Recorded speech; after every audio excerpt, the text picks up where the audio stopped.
I mean, living in South Louisiana, we fought all the time, but I just kept doing it. I just kept going with fighting, you know. As a young man, I read that you were expelled from school as well. Uh-huh. And was that again for fighting and struggling to... Yeah, fighting. The one that got me expelled was a fight. And that seems to be quite a consistent pattern from 10 to 14, struggling in school, fighting.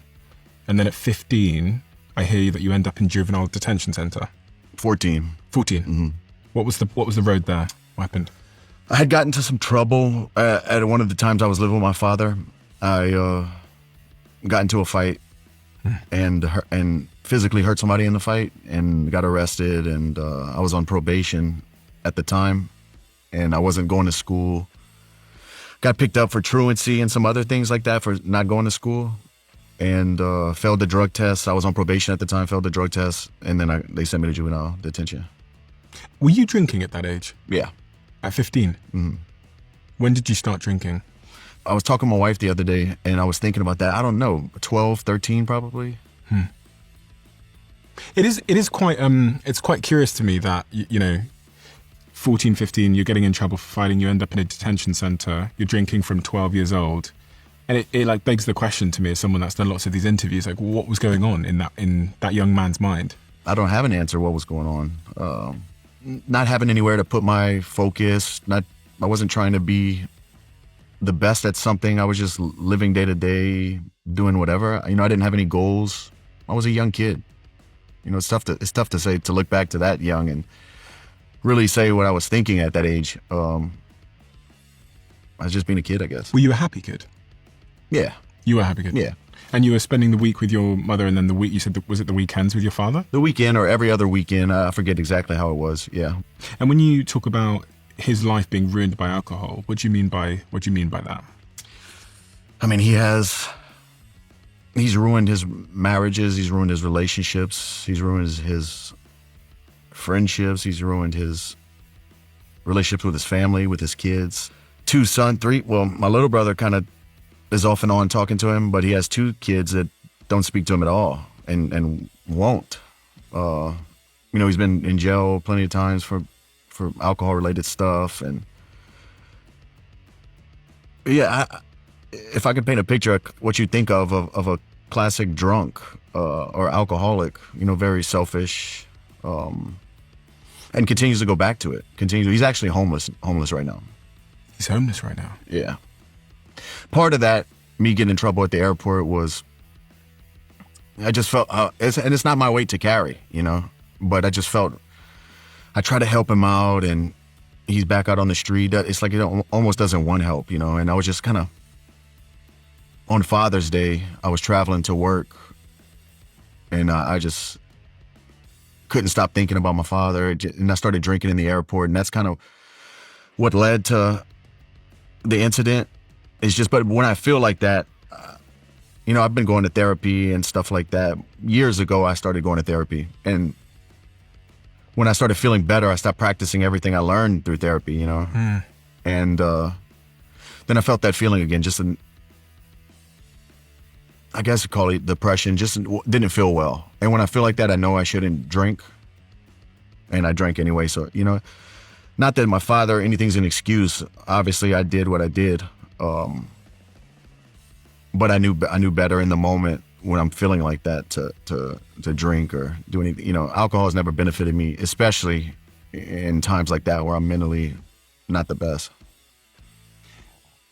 You use the word depression there to describe that feeling, to give it a word. So let's use that word. Mm-hmm. Can you paint a picture for me in terms of what that actually feels like? That day that you wake up, it's Father's Day, you don't feel good. Like, what is that? No, I felt good in the morning. You know, I spent the morning with my kids. My daughter wrote me a letter. She gave me presents, you know, did all the Father's Day stuff. I had a great morning. But then when I left my home to go to fly out, I started feeling it, you know, and days leading up to that, it would come off and on, and I would think about, you know, my father, and it would kind of bring me down, but it wasn't that bad. But for Father's Day, it just hit me, man. It hit me hard. Because he's currently homeless. Yeah. Here in Louisiana? Yeah. Yeah.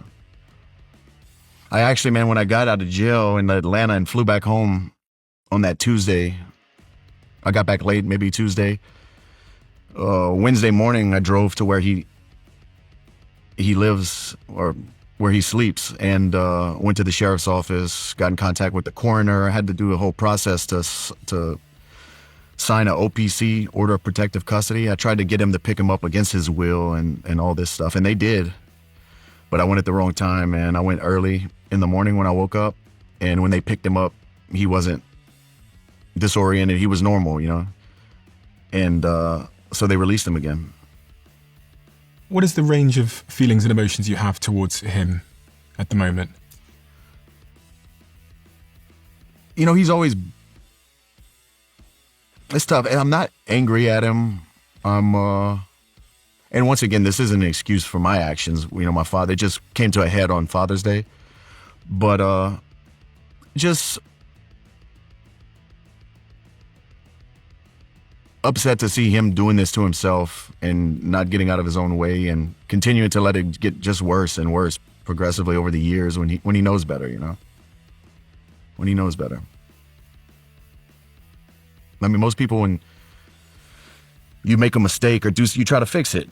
You try to make tomorrow better than yesterday, you know, next year better than this year. Everybody just keeps doing the same thing, and that's because he's addicted to alcohol. What is his story? I wish I knew more so I could tell you, but been like a hard worker his whole life, you know, did whatever, worked in the oil field for a long time, but check to check his whole life. Simple guy, you know, was a really good athlete in school. Got a woman pregnant at a young age in high school, so he couldn't continue to focus and chase his dreams of playing football. You know, back then when you got a girl pregnant, you got married and got a job and things like that. So that's what he did. So that day you wake up, you're feeling okay in the morning, it's Father's Day, you start thinking about your father, you get that feeling that you describe as depression. Yeah. Which is just, what is that feeling? It's feeling, for someone that has never experienced it before. You know, I've had bouts with depression throughout my career. When it hits me, you know, it hits me hard. And that day it hit me hard, man. You know, going to the airport, it just feels like everything has its own gravity, and it's going to pull me towards the negative no matter what it is. It's like a cloud in my head that I just can't get out from under. It's hard to explain to you unless you've been through it. That's what I try to tell my wife, because she's always so happy and so, you know, which is great. But like when I feel like that, and it doesn't happen often, but man, when it hits me, it's bad. You know, it's bad. What happened? What were the sequence of events? On my flight from Lafayette, Louisiana, I drank 2 champagnes. Nothing crazy, you know, just landed in Atlanta. Had a little bit of a layover. Went to a restaurant bar. Started drinking champagne. Some guys came in, took some shots. One thing led to another. Go to my gate, get into it with the desk agent. They called security, called the police. Do you remember what you said to the desk agent? No. The police didn't tell you after? No. So you didn't even get on the plane? No, I never got on the plane. I don't believe. I'm pretty sure. 90% sure I never got on the plane. And it might have been that. The desk agent might have saw I was intoxicated. And it's like, no, you can't get on this plane. And that's might have what started it. I don't know. But I do want to apologize to those desk agents, whoever they are, and the police for having to put up with me, man. They did it. I actually asked a lawyer in Atlanta who I've been working with if he can please give me that officer's information, his address. I want to, if I can write him a letter, if his cell phone, if I can call him, just to tell him how great of a job he did, you know, dealing with a person in that condition and how professional he was. And, you know, he's incredible. It could have been so much worse. It could have been so much worse. I just want to thank him. I didn't get to do that. So there's some kind of argument with the desk agents that I'm guessing you can't recall. No. And then they say you're not getting on the flight. Yeah. And that leads to them calling the police, the security or police. And the video, in the airport. The video we see is of the security guy coming in. The police officer, yeah. You've watched the video, right? No. So my wife watched it. A buddy of mine, I've kind of pieced it together at this point. I don't want to see it, man. You don't want to see it? I don't want to see it. Okay. I don't want to see it. Even when my wife started playing it, and I heard it. She went watch it in the other room. And then I have a buddy I work out with 5 days a week. He's kind of, between him and my wife, I've put the pieces together and pretty much know the extent of what happened. Why don't you want to watch it? I just don't want to see it, man.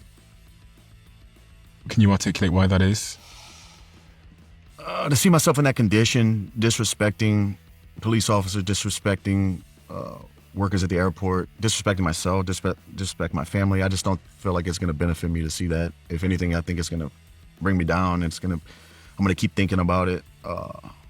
I like I said, for the most part, understand what happened, know what happened. I don't need to see it again, you know. So in that video, you seem to get aggressive quite quickly, and you offered this gentleman a fight. He kind of backs off. He knows who you are clearly straight away. He backs off. What I find interesting also is he pulls out his taser. He says he might tase you, but as you walk away and you're arrested, you dap him up and you congratulate him on the job he did. Yeah, my buddy was telling me that. he was telling me like my buddy's wife thinks that's the best part of the video. It's the best part because it's funny because you're known as... Yeah, so I didn't watch the video at all. And every day passing, I'd be able to piece a little bit more together, and memories kind of, flashes of what happened are kind of playing in my head. But I got home, deleted all my social. I posted that on Instagram. Then I uninstalled all social media off my phone. So I haven't since the day after Father's Day. I haven't been on anything. I haven't seen. I know they're making fun. I know they're talking about me. Obviously, I've been in the light with being a professional athlete for a long time. I know how this goes. So I just uninstalled all my stuff. So I haven't seen any of the clips, any of the videos, anything, besides what my wife and my buddy are telling me. Your buddy that you train with? Yeah. Yeah. Well, it was interesting because you seemed, as you walked away, you were quite polite. Yeah. That's what I told him. I was like, maybe I realized what was going on. Maybe I had a aha moment. Like, what am I doing? In that drunken stupor. I don't know. You said to him that he did a good job. Right, yeah. Which was quite nice.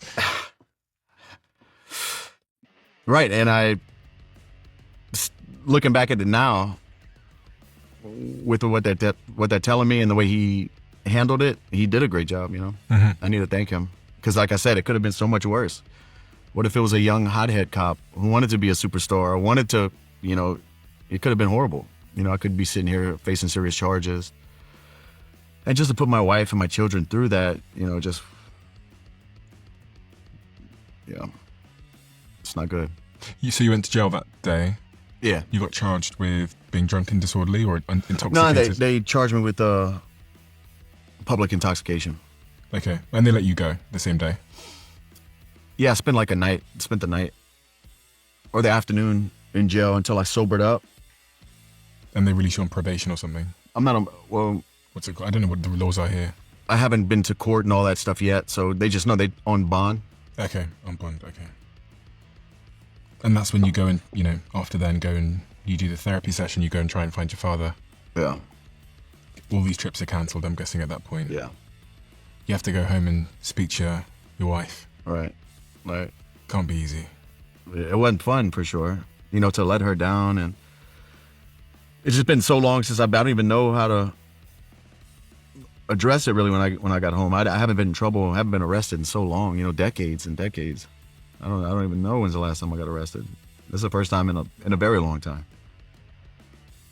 But to go back and my partner who's been with me through everything and has grown with me through everything, to go back and see her face to face. Yeah. I just keep apologizing and it'll never happen again.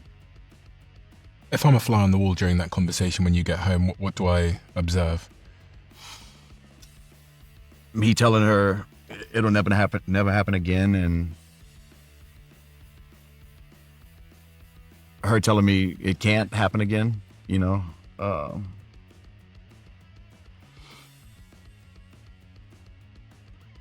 Yeah, man. I'm telling her that I'm going to focus on myself and be better from this. I know it sucks right now in the moment, but this decision, this arrest, this quit drinking for the rest of my life, is going to benefit me and my kids in the future. So things happen, you learn. And that's just what it is, you know.